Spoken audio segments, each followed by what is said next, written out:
Assalamualaikum warahmatullahi wabarakatuh. Saya Siti Khadijah dengan NIM 1130170000063. Kita belajar transformasi geometri yuk. Mungkin beberapa dari kalian baru mendengar istilah ini ya.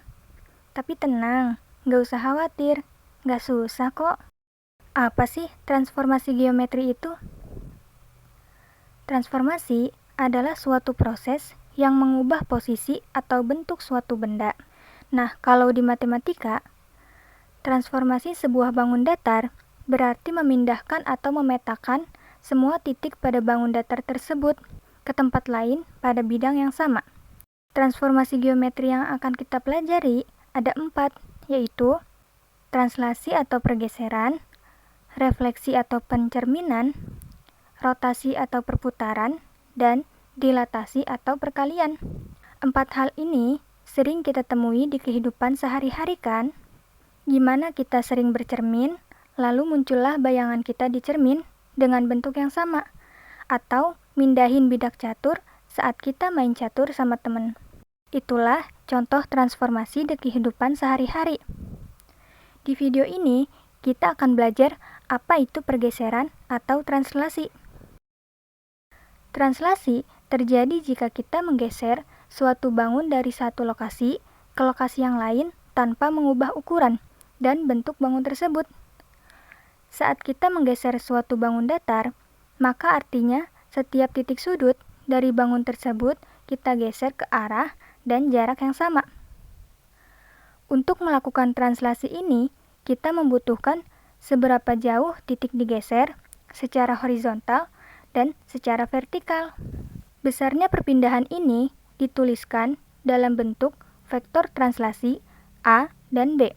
Dengan A adalah jarak pergeseran secara mendatar atau searah sumbu X, dan B adalah jarak pergeseran secara vertikal atau searah sumbu Y. Jika nilai A dan B positif, maka arah pergeseran benda yaitu ke kanan atau ke atas. Dan jika nilai A dan B negatif, maka arah pergeseran benda yaitu ke kiri atau ke bawah. Contoh, titik A 2,4 ditranslasikan sejauh 4,-2. Tentukan hasil translasinya. Pertama, kita gambar bidang kartesius seperti ini.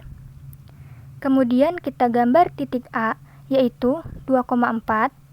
Selanjutnya, kita translasikan sejauh 4 satuan ke kanan dan 2 satuan ke bawah. Nah, kita gambar titik A aksennya, koordinatnya yaitu 6,2. Dari contoh ini, coba kita perhatikan. Titik A 2,4 ditranslasikan sejauh 4 dan -2. Hasilnya adalah titik A aksen yaitu 6,2. Bisakah kalian menyimpulkan sesuatu? Ya, betul. Jadi, jika ada suatu titik X, Y ditranslasikan sejauh A, B, maka hasil translasinya adalah titik X tambah A, Y tambah B. Sekarang, coba kalian tanpa gambarkan di bidang kartesius, tentukanlah hasil translasi dari titik C 7,2 yang digeser sejauh 4 satuan ke kiri dan 5 satuan ke atas. Oke, lanjut. Kita akan mentranslasikan bangun datar nih. Misal, ada segitiga yang titik sudutnya A 1,2, B 5,2, dan C 2,4. Segitiga ini akan kita translasikan sebesar 5 dan 2, artinya 5 satuan ke kanan dan 2 satuan ke atas. Di mana ya kira-kira posisi segitiganya setelah ditranslasikan? Pada translasi bangun datar, kita harus melakukan translasi pada masing-masing titik sudutnya. Berarti, untuk segitiga ini, kita harus mentranslasikan titik A, B, dan C. Dimulai dari titik A dulu ya. Titik A, 1,2, kita geser 5 satuan ke kanan, kemudian 2 satuan ke atas. Didapatlah titik A aksen yaitu 6,4. Atau jika kita langsung jumlahkan, 1 tambah 5 sama dengan 6, dan 2 tambah 2 sama dengan 4. Jadi, titik A aksennya 6,4. Sekarang, titik B 5,2. Kita geser 5 satuan ke kanan, kemudian 2 satuan ke atas. Didapatlah titik B aksen, yaitu 10,4. Dengan penjumlahan langsung juga sama ya. 5 tambah 5 sama dengan 10, dan 2 tambah 2 sama dengan 4. B aksennya 10,4. Terakhir titik C 2,4, kita geser 5 satuan ke kanan, kemudian 2 satuan ke atas. Didapatlah titik C aksen 7,6. Atau perhitungannya, 2 tambah 5 sama dengan 7, dan 4 tambah 2 sama dengan 6. Jadi C aksennya adalah 7,6. Selesai deh. Jadi, disinilah posisi segitiga setelah dilakukan translasi. Kalau misalkan diketahui titik setelah ditranslasikan, terus kita mau cari titik sebelum ditranslasikannya, itu gimana ya? Nah, jadi gini. Tadi kan untuk mencari titik setelah translasi itu, kita menjumlahkan titiknya dengan berapa pergeserannya kan? Nah, berarti kalau kita mau mencari titik awal sebelum translasi, tinggal kita kurangkan saja titik setelah translasi dengan pergeserannya. Ketemu deh titik awalnya. Gimana nih? Gampang banget kan materi tentang translasi ini? Latihan soal yuk, biar makin mahir sama materi ini. Sekarang kita lanjut materi refleksi yuk. Tapi sebelum kita lanjut, ada yang tahu nggak nih kenapa tulisan di mobil ambulans itu terbalik? Yaps, kalau dilihat dari kaca spion mobil, tulisan ambulans itu jadi kebaca kan ya? Nah, itu adalah konsep penggunaan pencerminan atau istilah lainnya adalah refleksi. Lalu seperti apa sih konsep refleksi itu dalam matematika? Kita simak yuk. Jadi, refleksi itu kita memetakan setiap titik dari bangun yang dicerminkan terhadap garis pencerminan. Pada materi refleksi ini, kita akan mencari bayangan dari suatu titik atau bangun yang dicerminkan terhadap suatu garis. Kita sebut garisnya garis pencerminan. Coba kalian perhatikan segitiga ABC yang dicerminkan terhadap garis K ini. Setiap titik dan bayangannya mempunyai jarak yang sama terhadap garis pencerminannya. Dan untuk perhitungan jarak dari titik yang akan dicerminkan terhadap garis pencerminannya juga harus tegak lurus.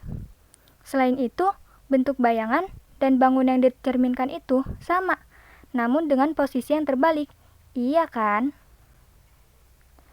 Oke, sekarang kita akan mempelajari cara mencerminkan suatu titik atau bangun terhadap 4 garis pencerminan berikut, yaitu pencerminan terhadap sumbu X, terhadap sumbu Y, terhadap garis Y sama dengan X, dan terhadap garis Y sama dengan negatif X. Misal, carilah hasil pencerminan titik A negatif 4,3 terhadap 4 garis pencerminan berikut. Yang pertama, terhadap sumbu X dulu ya. Kita gambar bidang koordinat kartesius seperti ini. Kemudian, gambarkan titik A-nya. Titik A ini akan kita cerminkan terhadap sumbu X.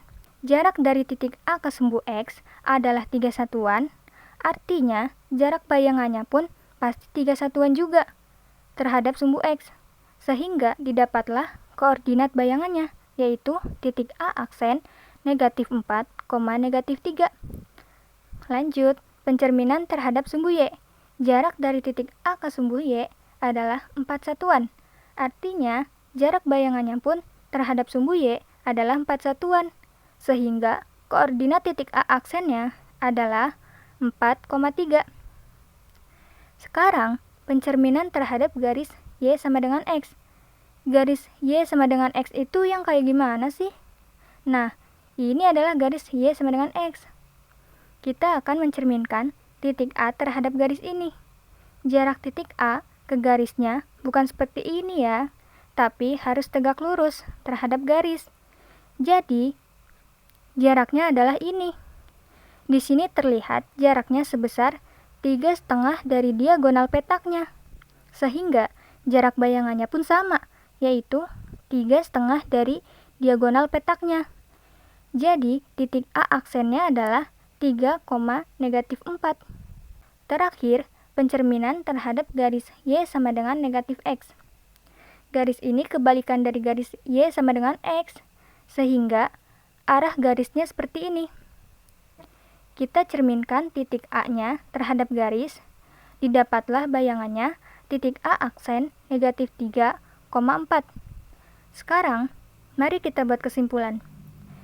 Jika ada titik X, Y dicerminkan terhadap sumbu X, maka titik bayangannya menjadi X, negatif Y. Sekarang, pencerminan terhadap sumbu Y, yaitu kebalikan dari sumbu X. Jadi, jika ada titik X, Y dicerminkan terhadap sumbu Y, maka bayangannya adalah negatif X, Y.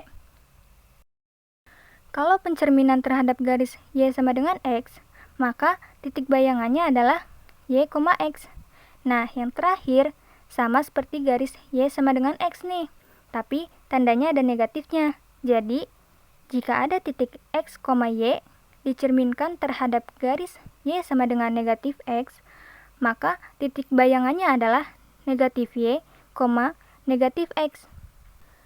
Nah, kesimpulan ini bisa kalian gunakan untuk menentukan hasil pencerminan terhadap 4 garis ini, tanpa harus menggambarkannya di bidang kartesius.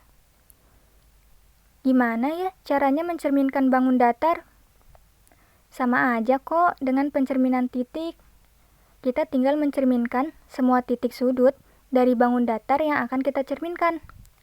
Contoh, tentukan hasil pencerminan segitiga ABC terhadap sumbu X. Nah, kita ingat lagi, jika ada titik X, Y dicerminkan terhadap sumbu X, maka bayangannya adalah X, negatif Y. Sehingga untuk titik A 2,4, hasil pencerminannya menjadi 2, negatif 4. Jika kita gambarkan di bidang kartesius, menjadi seperti ini. Kemudian, titik B 5,2, hasil pencerminannya 5, negatif 2. Titik C 1,2, hasil pencerminannya menjadi 1, negatif 2. Selesai deh. Kalian sudah mempelajari pencerminan terhadap 4 garis istimewa ini. Seperti biasa ya, kalian kerjakan latihan soalnya.